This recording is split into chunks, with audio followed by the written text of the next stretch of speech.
bungana n'uburemerezi bw'inyishu yawe. Nimwaguma muri jewe please, amajambo yanje akaguma muri mwebwe egala, musabe ico mugomba cyose kizobabera ko. Ukeneye umwana, ukeneye kubaka, ukeneye kwishurwa ejo nk'aya mango, mu kwezi gukurikira nk'aya mango, mu mwaka uza nk'aya mango, ibyawe bigiye kumenyekana kandi bose bazokumenya uriwe.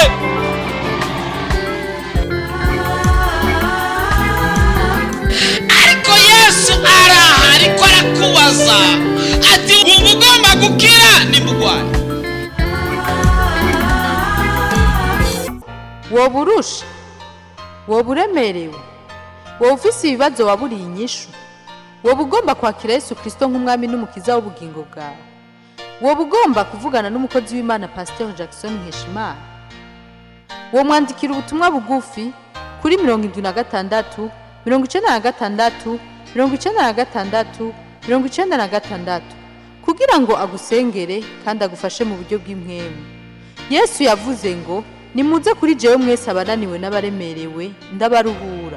Afitiye Yesu mukinga jatiwe ariba ibyiza gusa ndaje n'umutima.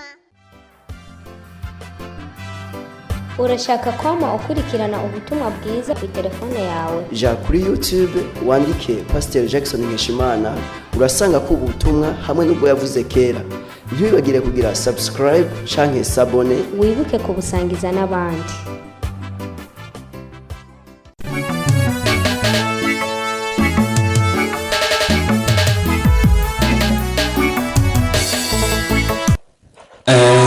Ijwi ntirimeze neza, sauti sio nzuri, ariko impwemu zirakwiye, lakini pumzi zinaenea na majambo ariho, na maneno yapo. Ijwi gusa nicyo ritameze neza, sauti sio nzuri tu, ariko kandi nikibuza ko duhindurirwa ibihe uno munsi, lakini haitakataza kwamba tutabadilishiwa nyakati kwa siku ya leo. Ibihe wabayemwo, wakati uliishiyemo ndani, byo bimaze imyaka 30, labda vinamaliza miaka 30, bishobora kuba bimaze imyaka 40, labda vinamaliza miaka 40, bishobora kuba bimaze imyaka mike nk'itatu cyangwa 2, vinaweza kumaliza miaka 3 ama 4, ariko birashobora kuhinduka, lakini vinaweza vikabadilika bikaba vyiza, vinakuwa vizuri. Wahoze ari umwongere akaba wahoze ari umwongere w'intama akaba umwami, yule alikuwa ni mchunga kondo akawa mfalme, wahoze ari zamu akaronka urugo, yule alikuwa ni zamu anapata ua. Mordekai yari zamu, Mordekai alikuwa ni zamu, yachunga ingo z'abandi, alikuwa kichunga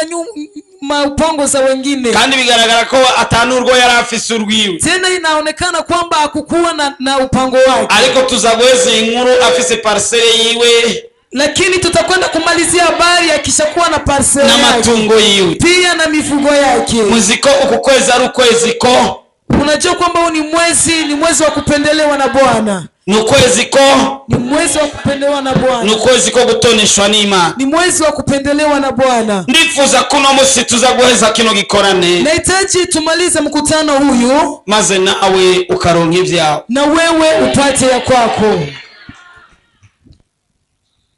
Mordekai yari izamu, Mordekai alikuwa ni zamu, mu buzamu bwiwe aza kumenya makuru yuko Vashiti yononya karere. Katika uzamu wake akajua habari kwamba Vashiti ameharibu mazingira. Vashiti yaravyonza karere kabisa, Vashiti ameharibu mazingira, maze amaze kuvyonga karere acha Mordekai acha bimenyesha Esiteri Hadasa aza kumenya ayo makuru. Vashiti alipomaliza kuharibu mazingira, Mordekai akaenda kumwambia Hadasa Esther hizo habari zuko umwami alikuwa hamagaza abagiye kuba abamikazi, kwamba mfalme anaita wabinti ili achague malkia, biza gutuma Esther aba umwamikazi, ikasababisha Esther akapata nafasi kuwa malkia. Twagezaho Esther amaze kuba umwamikazi, tumefika mahali ambapo Esta alikuwa chakuwa malkia. Hamani kirenganye kikabona Mordekai atagifukamiye kikababara. Kiamani kikipita afu kinaona Mordekai kukiinamia anahuzunika. Mugabo Mordekai afise icyahagazeko. Lakini Mordekai alikuwa na msimamo wake. Niwe yari yarareze Hadasa Esteri. Yeye ndiye alikuwa amemlea Hadasa Esta. Amurera nka se nubwo yari mwene se wabo. Akamlea kama babake japokuwa ni babake mdogo. Yarafise icyo yishimiye nubwo yari umuzamu. Alikuwa na kitu cha kujisimama yako japokuwa alikuwa ni zamu. Yari umuzamu nubwo mushikiwe ariwe yari umwamikazi. Alikuwa ni zamu ijapokuwa dadake alikuwa ni malkia. Nibigutangaze ko hari ibintu bitaragenda neza kandi Yesu ari papa wao. Yes, usishangae kuna vitu ambavyo unaona haviendi salama na wakati Yesu ni babako. Impamvu bitari bwakunde harindiriwe umunsi nk'uyu kugira ngo byuguruke. Sababu ilisababisha isiwezekani ni siku ilikuwa inasubiriwa. N'umunsi nk'uyu wari urindiriwe kugira ngo bikunde. Ni siku kama hii imekuwa imesubiriwa ili umunsi wo guhindurirwa ibihe. Siku ya kubadilishiwa kugira ibihe bihinduke bibe bishasha. Ili nyakati zibadilishwe ziwe mpya. Amazina wiswe ahinduke haba amazina mashasha. Majina umeitwa badilishwe kuwa majina mapya. Inja wahora urya zihinduke utangwe kuzoraga izindi. Chakula ulikuwa ukikula zibadilishwe uanze kula zingine chakula. Hari inja utagiteka iwawe canke muhira mutagiteka bivanye n'uburyo. Kuna chakula ukuli kwako ama upiki kwako kutokiana na uwezo wa pesa. Ugendeye ku bagenzi canke kwa bana ukabona babitetse ucutera inkuru ndende kugira ngo uhavugenda wafungura. Ukitembelea majirani ukikuta wamepiga chakula hicho unapiga histori ndefu ili na uandukisha. Kubera uziko mudaherutse kubifungura. Maana unajua kwamba mnamaliza masiku bila mtumii chakula. Nimerimo mubifungura ariko ubunani. Labda mnakula kwa mwisho wa mwaka. Changi habaye anniversaire. Ama pamekuwa anniversaire. Changi habaye diplome. Ama pamekuwa diplome. Bitabaye uzosubira kuifungura ubunani busubiye kuwa.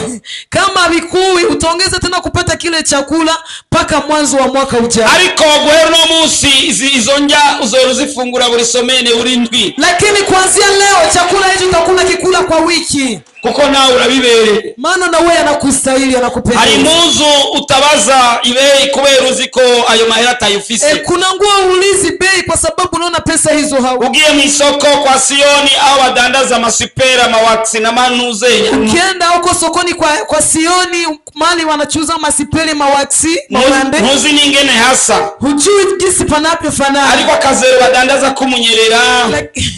Lakini kazero ambako wanachuzia kwa mnyerera. Gashwashwa na Kotebu urazi aho zidandarizwa. Na Kotebu unajua mali zinachuzwa. Nao bokubaza ku telefone wo mubwira. Wakikuuliza kwenye simu utasema. Ariko bokubaza wadandarizwa maholande ntawo umenya. Wakikuuliza mali ambapo wanachuzia maholande haufahamu. Ariko nawe ugiye kuzamba. Lakini naona kwenda kuvikwa hizo holande. Amamagaze adandaza makostume ntuzi aherere. Magazi ambazo zinachuuza makostimi hujui nafasi zinasimamia. Ariko musoko mukinama musoko mukamenge adandarizwa chagua pale hasi. Lakini soko ya Kinama na Kamenge mali banachuuzia chagura mwenge unapajua. Ariko nawe womenya kuma magazi adandaza. Lakini na unaweza kujua magazi ambayo inachuuza makostime za juu. Ama restaurant gira buffet nta yuzi. Malestori inakuwa na buffet lakini wewe usijui. Uzi handi bita mama nitirie. Nariko ndarawo umuntu yabitanga. Nikuwa natizama mtu kwa. Uraza handi bita kwa mama nitirie no kwa vyatsi. Unajua mali ambapo panaitwa kwa mama nitirie no kwa vyatsi. Wiyungunganije ukaja muri restaurant nziza. Ukijitahidi kwenda kwenye restaurant nzuri. Bakuzaniye menu. Wakikuletea menu. Nukunza kuraba muri uruhande rw'ibubamfu. Uwezi kuangalia mkono wa kulia. Uhera ku uburyo. Unaanzia mkono wa kuume. Bisiguru ubanza kuraba ibei. Kwanza unaangalia kwanza bei. Hama ukarabicuza kuja. Alafu njoo unaenda kuangalia cha utafu. Bisigura uja ikizimbutse kuruta kugica ushaka. Ni kwa maana unakula cha bei ndogo kuliko ungekula chenye ungetaka. Ariko nawe nubwo navuze meni hari n'abatazi yariyo. Ijapokuwa nimesema meni kuna watu wenye hawafahamu. Uko amenyere kwa vyatsa agenda gatanga igihumbi bakaca mwarurira bakaca mwakaca agenda yatwariye kwa kwa majani anatoa 1000 wanampakulia ugali anateremusha. Ariko nawe urashaka gufata menu ugahera ngaha, lakini na unaweza kamata menu unaanzia hapo ugaharura bingahe ushimye unahesabia che unataka unapenda, hama mu nyuma bakakubwira ibei wari ivyo ushaka, afu wanakuambia nyuma bei umeshakula kile ambacho unataka. Sema amen. Amen. Bajaji change taxi ifatara uko uona muri benshi. Bajaji ama taxi unaikamata kwa sababu muko wengi. Uri wenyene aba taxi vero basigaye bakoze n'abamotari. Kama uko mwenyewe wa taxi vero abamotari washakufahamu. Ariko nawe ufata taxi. Lakini na unaweza kamata taxi. Ariko nawe uduga bajaji. Na unaweza kupanda bajaji. Ariko kandi nawe ugendesha kwao. Hata na unaweza endesha gari yako. Urashaka kuba mu nzu yawe. Na unaweza kuishi mu nyumba yako.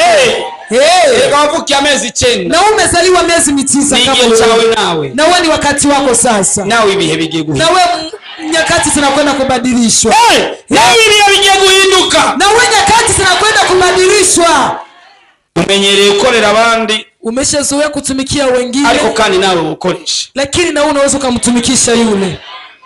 Ariko nawe ukoresha, lakini unaweza kutumikisha. Wenga wakavuga ati bosi wanje ararenganye. Ukipita unasema mabuja anapita. Bakavuga ati ujya ndamukije niwe bosi wangu. Wakisema ule mwana salimia ni bosi wangu ule. Umenyereye kuvuga ati ujya ndamukije niwe bosi wanje. Ushazoea kusema ule kinisalimia ni bosi wangu. Ariko nawe bagiye kuzera bavuga ko nawe uri bosi. Na wao wanakwenda kukuita kuwa ni bosi.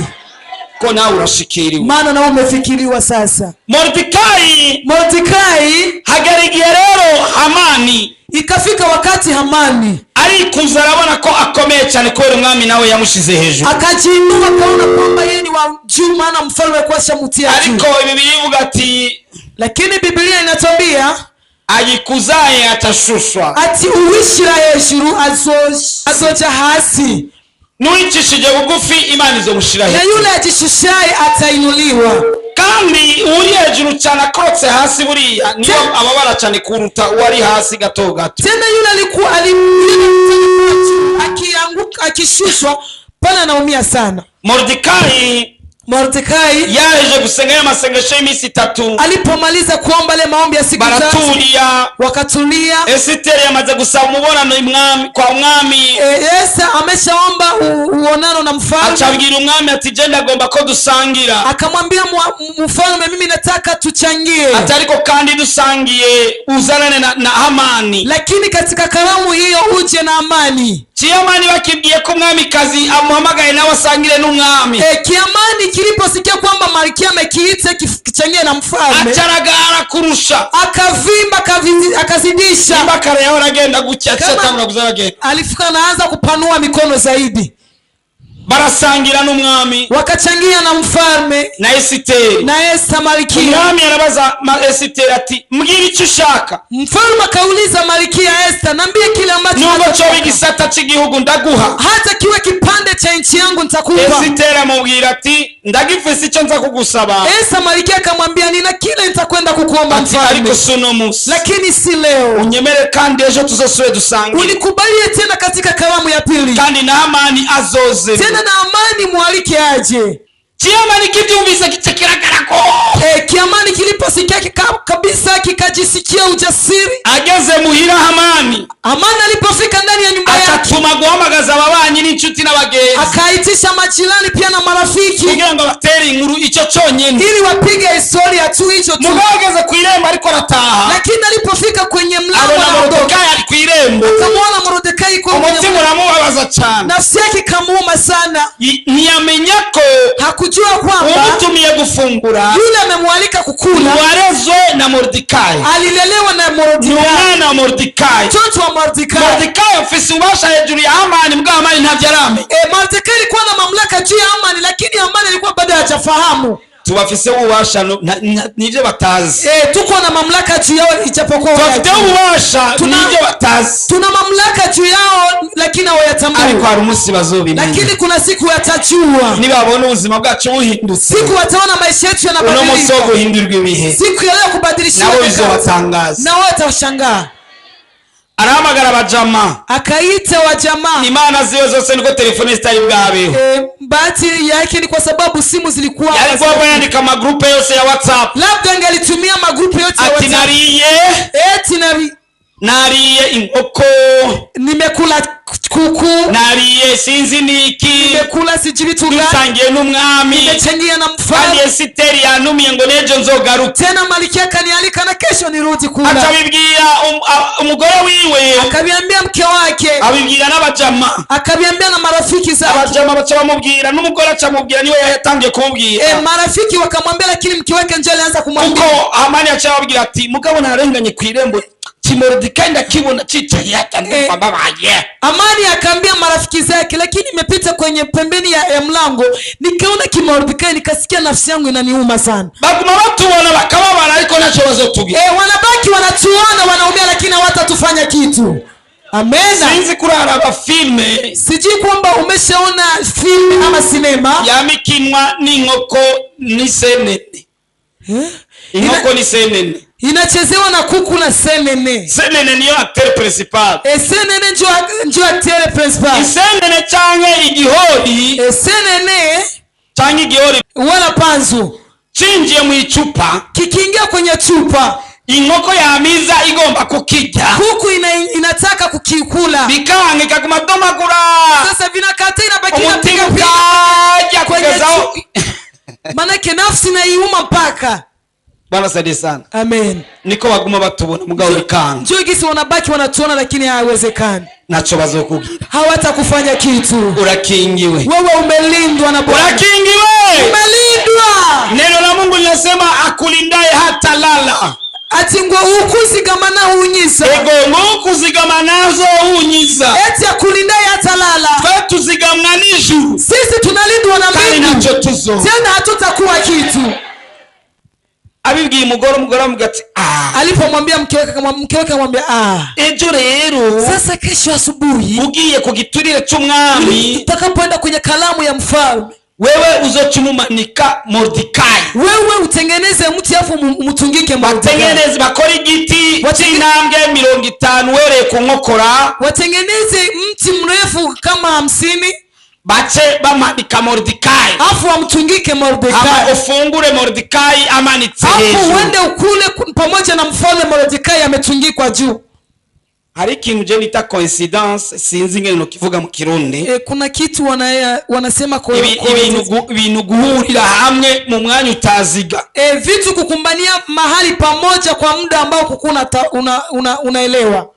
Muri iryo joro, katika usiku huyo ejo ariyo bazomanika Mordecai, kesho asubuhi watamtungika Mordecai, umwami aburitiro, mfalme akakosa usingizi. Vuga ngo aburitiro, sema akakosa usingizi. Tugira Imana ko Imana yacu idasinzira.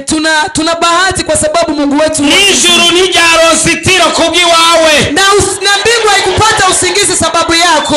Maze umwami abuzitiro, mfalme wakati alipokosa usingizi aravuga ati nimume igitabo kidonda ibyabaye mu gihugu. Akasema niletee kitabu kinasema mambo yalipitikana katika nchi. Baza gusanga wakakuta Mordecai yarasinyaye umwami ko bagira bamwice. Mordecai aliambia mfalme kama wanataka wamuue, kandi baragira amatoza basanga nivyo. Tena wakafanya uchunguzi wakakuta ni yenyewe, ariko nacho bamuhaye, lakini hakuna kitu walimulipa. Nubabazwe no kubona utishuwe n'Imana mu kiringo runaka wari wakoze ibyiza. Usiumie kwa sababu Mungu hakukujibu kitu fulani.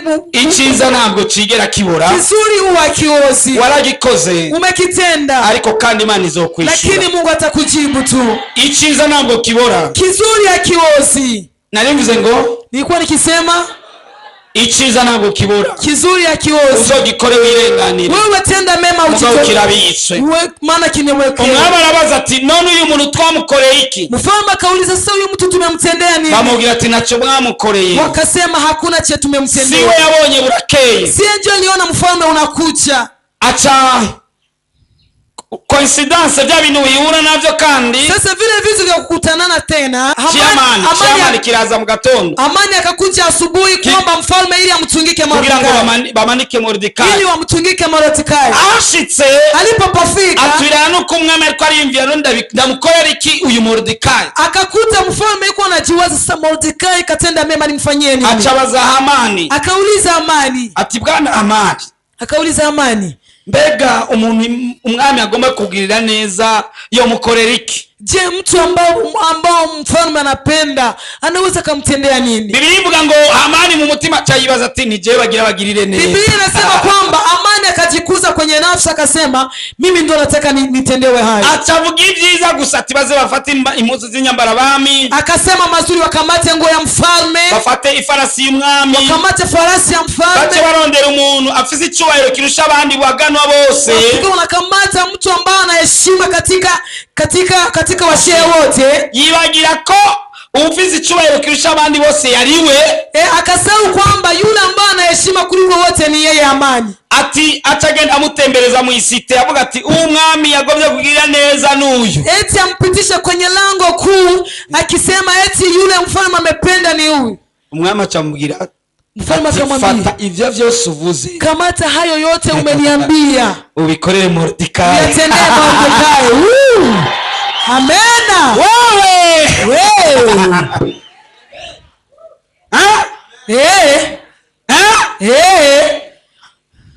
Uravyumva? Unayasikia? Uravyumva ariko? Unayasikia kweli? Abikorende atendee nani? Uwo yagira manike, yule ambaye alitaka kutundika, uwo yanga, yule anakata. Ndibutsa akagani k'umugabo umwe. Nakumbuka kamizaka ka mtu mmoja. Abantu ndabita bakabwana na bakabibi. Watu na waite wakabwana na wakina kabibi. Uyo kabwana yakora ku muzungu. Huyo kabwana alikuwa akitumika kwa mzungu. Hama umuzungu munsi umwe, mzungu siku moja akazi karahera muri Afrika. Kazi ikasimama Afrika. Acagomba gutaha iwabo. Akataka kuondoka kwao. Ariko yarafise imbwa yakunda cyane. Lakini alikuwa na imbwa alikuwa akipenda sana. Imbwa irapfa. Mbwa akakufa. Yumva kumenga niyo yamba ino muri Afrika. Akasikia kwamba hawezi kuizika hapa Afrika. Abona ko yoitwara mu gihugu cy'iwabo kuja kuyihamba. Akaona ni vizuri ipeleke kwao katika nchi yao izike. Uko kandi yaranabona ko atoronka naho yoyitanga wava bamurihisha n'amahera banashaka. Maana aliona kwamba kitupia popote pale wanaweza kumulipisha pesa. Atafata akasanduku keza, akoresha akasanduku keza. Akatengenezesha kasanduku kazuri. Achaishiramwo akatia ndani ile imbwa yake. Haja agiraje ku kibuga c'indege. Wakati anataka kwenda kwenye airport. Umukozi wiwe kabwana, mtumishi wake kabwana aliyumbira ati umuzungu yaniza akoresha isanduku nziza nk'iyi. Mzungu kama alitengenezesha sanduku kama hii nzuri. Irimo mamiliyoni y'amadolari. Imo ndani mamilioni ya madolari. Ayengera umuzungu agiye muri dushe. Kasubiri mzungu anaingia bafuni. Kabwana araichomora. Kabwana kachomoa sanduku. Arachoboka. Akachomoka. Izero ya mbere. Izero ya kabiri. Arazimya telefone. Akazimisha simu. Arapotea. Akapotea.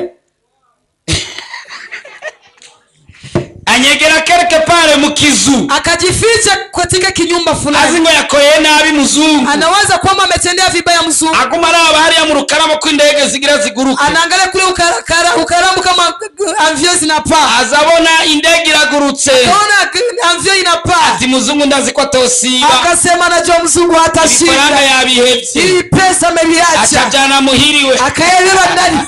Agira cyaraba. Alipoangalia kwenye sanduku asanga ni akakuta ni imbwa, kimaiti cha imbwa. Barasade sana. Yarazi ngo amugiriye nabi. Aliwaza kwamba amemtendea vibaya. Kumbe amukuriye uchafu mu. Kumbe amemtolea uchafu. Barasade sana. Amen. Mordekai aza kubona arahamagawe. Akaona naitwa. Ugiye kwinjira umeze nk'abandi. Unakwenda kuingia ukiwa kama wengine. Ariko ntabwo uzosohoka umeze nk'abandi. Lakini hautatoka nje kama wengine. Sauti nifanyia mbao katika. Ichi yagirie na bigucika ariko ntacyo bitwaye. Yes ashimwe. Amen. Mordekai aramuhamagara. Mordekai wakamuita. Monsieur Mordekai. Monsieur Mordekai. Mordekai arazariru. Mordekai akakuja anakimbia na uzi kurukota tarutaye ngaho. Hakuna mwanajua kama blanketi ya kutupa pale makikoti. Afisa makuru yuko ari uwo munsi baza kumumanika. Alikuwa na habari kwamba atatungikwa hiyo siku. Yinjiranye ubwoba. Akaingia na hofu. Aza kubona Hamani. Akakwenda kuona Hamani.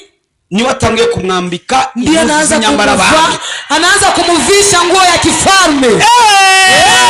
Ujanyere ni wazokwambika sisa.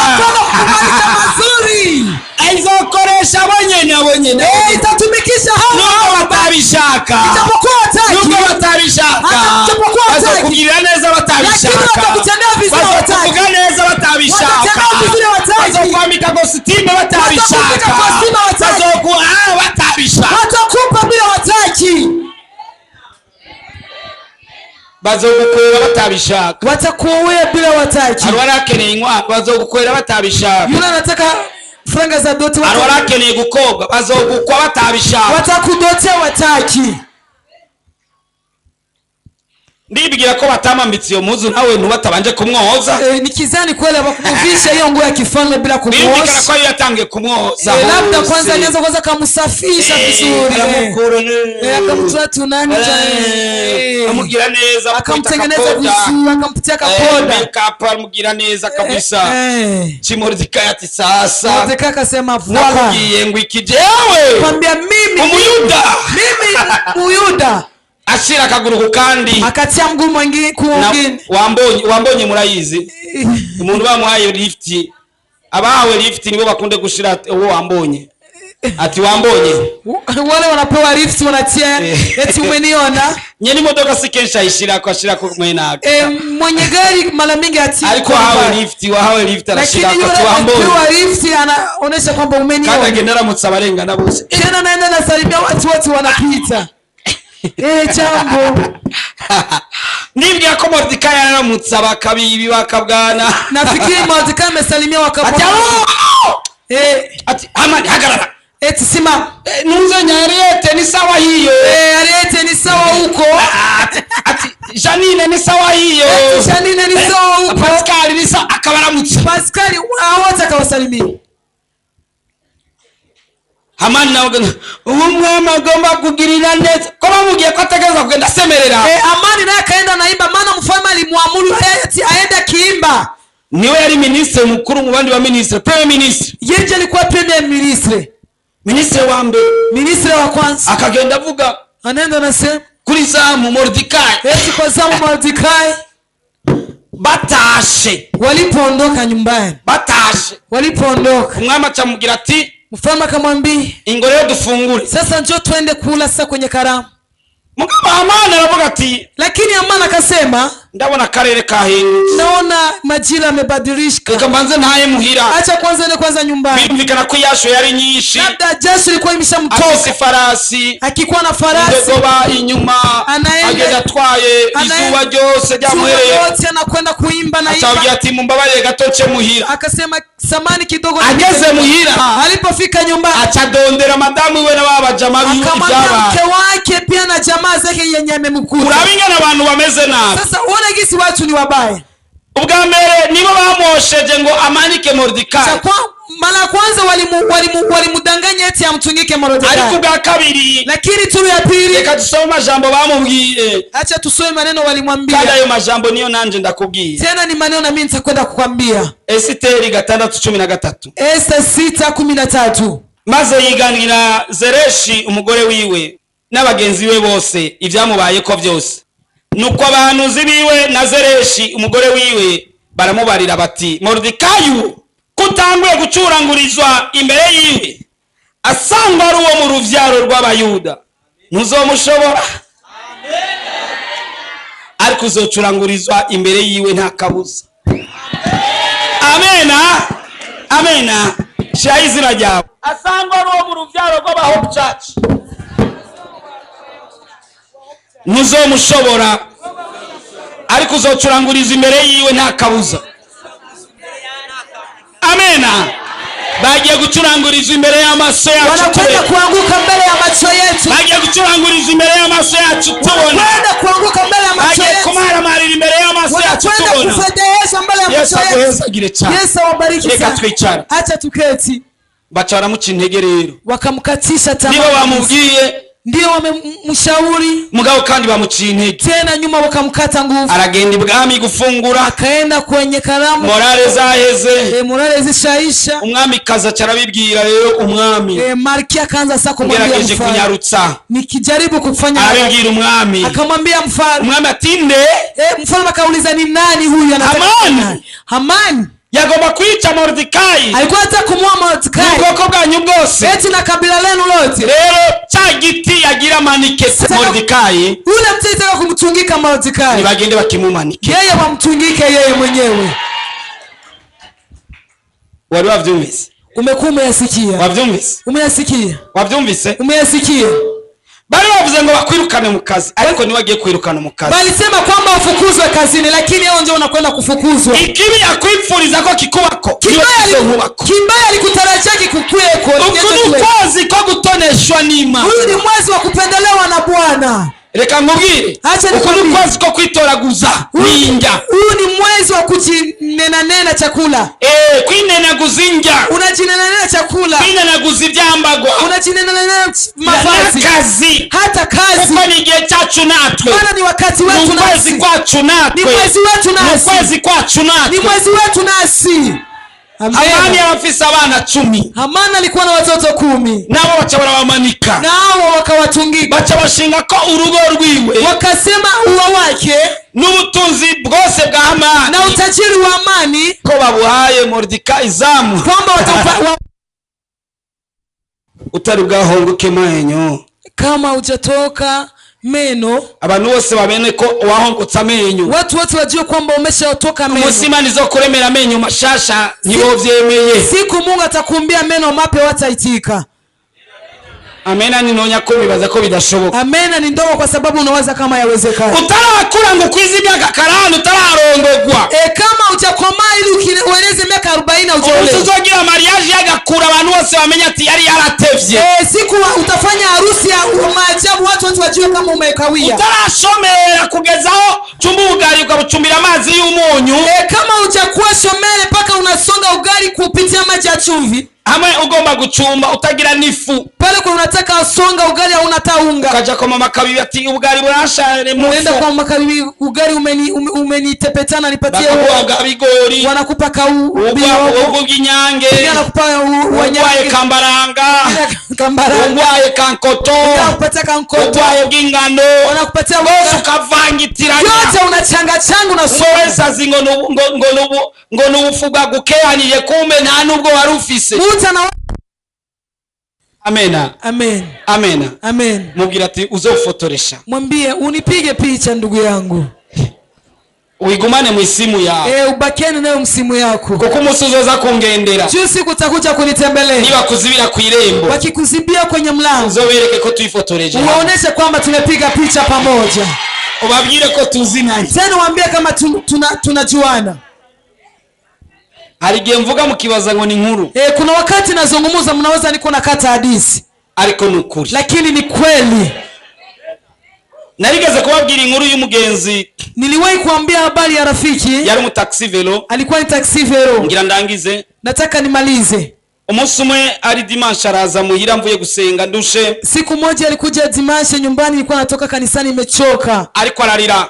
Lakini alikuwa kilia sana. Nyamungu yakora taxi velo. Huyo kaka alikuwa kitumika taxi velo. Akundana n'umwigemeko ayiga 7e. Akapendana na binti alikuwa anasoma somo la 7. Niwe yamurira Minerval. Ndiye alimlipia Minerval. Muri privé. Mu privé. Mukazi kiwe ku taxi velo. Katika kazi yake ya taxi velo. Ni nawe yahoraza kumutora muhira. Yeye ndiye alikuwa akimchukua nyumbani. Kuikinga. Kwenye kinga hiyo. Ni nawe yamutora ku ishure. Ndiye alikuwa akimchukua hata shule. Kuikinga. Kwenye taxi velo hii. Abajyango baravyanse muravyumva nawe uri umuvyeyi ni upfa kwemera ibintu mwene. Na unasikia kama uko mzazi uwezi kukubalia kitu kama hicho. Abavyeyi baravyanka. Wazazi wakakataa hicho. Mugabo barakomeza. Lakini wakazidi upendo. Mukobwa araronka diplome. Fia akapata diplome. Aronse diplome umuhungu ari kocha baragira umunsi mukuru. Alipomaliza pata diplome mwanamke akajiarrange akafanya sikukuu. Umuhungu aguma amubwira ati rero tutegure mariage, umukobwa ati burarorera. Mwanamke akamwambia sasa tuandae harusi, lakini binti anamwambia subiri. Musurizi nazabona apere y'umusheri wiwe ya wa mukobwa. Siku moja akaona apere ya ule sheri wa ule binti. Ambia ati sheri. Akamwambia sheri, unyihanganire ngira zakubwira ibintu bitaryoshe. Univumilie, nataka nikwambie kitu sio kitamu. Ndi ku kibuga c'indege. Niko kwenye uwanja wa mvio. Ahangiye mu Bubiligi kurongorwa. Nataka niende huko Belgique kuolewa.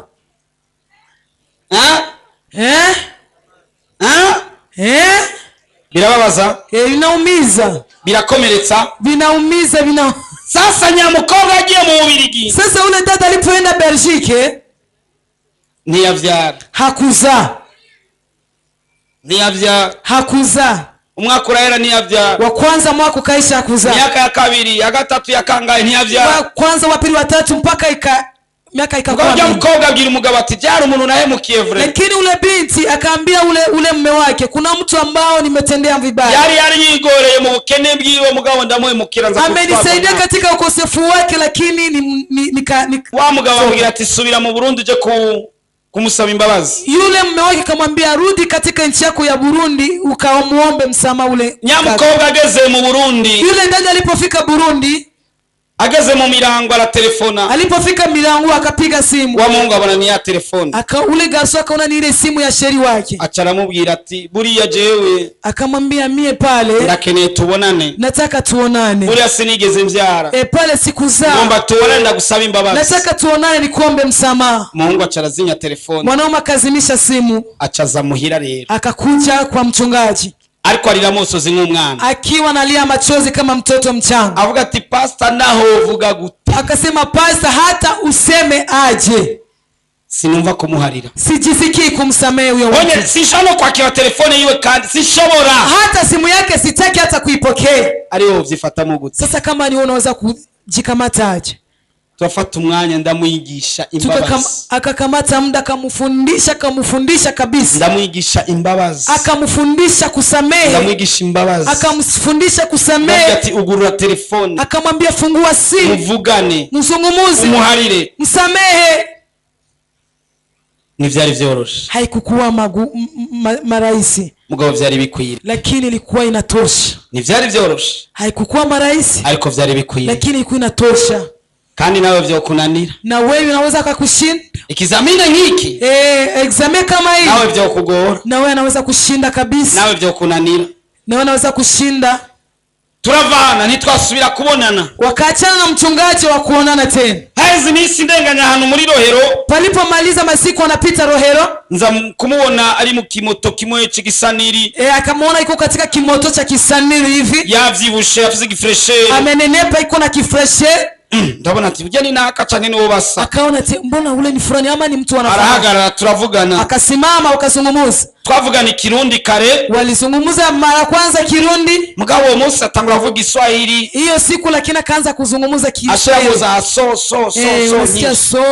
so nyingi ambia ati ubusigaye mba muri Kenya akamwambia hivi naishi Kenya ubuzima bwaye bwiza eti maisha yangu yamekuwa mazuri sinihora taxi vero mimi si taxi vero tena iyi moto nitemberera ko gusa gusa kulia ko turaha ati warakoze kumbwira rya banga ryo guhari akamwambia ulifaa vizuri kunifundisha siri ya kusamehe yarari ubuzima buca burahinduka amesamehe na maisha yake kabadilika amen ubuzima burashaka guhinduka maisha yanaweza kubadilika abantu barashaka kukwiba bakibaza ko uheze watu wanaweza kukutendea kitu unaweza umemalizika bakakwiba bakibaza ngo uraheze wanakuiba wanazali bagakorera kiba kibaza ko uheze wanakutendea kibaya wanakujya kibi bakoze lakini kibaya unakutendea kizakuba intabire yo kukugirira neza kuwa mbolea kutendea vizuri wewe baharire wewe wasamehe tu baharire wirenganire wasamehe afu upite ibyawe biraje ya kwako yanakuja naimze ni ubuzima bwawe nuzoguma bimeze uko niko nasema maisha yako hatabaki hivyo erega wa mugore agiye guhinduka erega ule mke wako anakwenda erega wa mugabo agiye guhinduka na mume wako anakwenda erega wa bana bagiye guhinduka watoto wanakwenda erega wa mzee bagiye guhinduka wazazi wanakwenda kazi kagiye kuboneka ile kazi na ibintu bigiye gushoboka yale yote na ugiye gutera imbere wa mutahe ugiye kuronka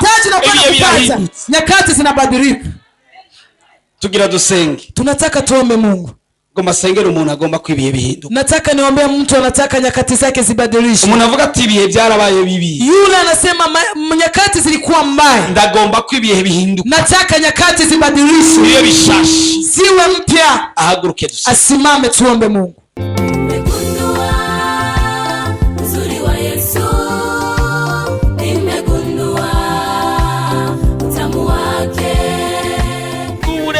bw'ingorane yawe bungana n'uburemerezi bw'inyishu yawe nimwaguma muri jewe please amajambo yanje akaguma muri mwebwe egala musabe icyo mugomba cyose kizobabera ko ukeneye umwana ukeneye kubaka, ukeneye kwishurwa. ejo nk'aya mango, mu kwezi gukurikira nk'aya mango, mu mwaka uza nk'aya mango, ibyawe bigiye kumenyekana kandi bose bazokumenya uriwe.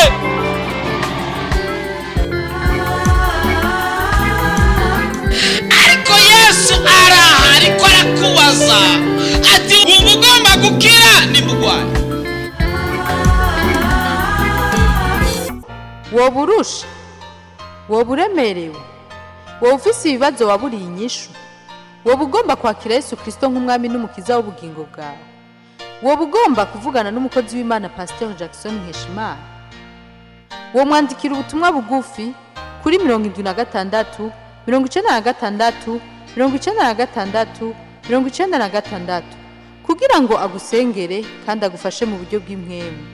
Yesu yavuze ngo nimuze kuri jewe mwese abananiwe n'abaremerewe ndabaruhura. afitiye byinshi mu kiganza cyiwe, areba ibyinshi gusa indege z'umutima. Urashaka kwama ukurikirana ubutumwa bwiza kuri telefone yawe? ja kuri YouTube wandike Pasteur Jackson Nkeshimana, urasanga ko ubutumwa hamwe n'ubwo yavuze kera. Ntibibagire kugira subscribe canke sabone, Wibuke kubusangiza n'abandi.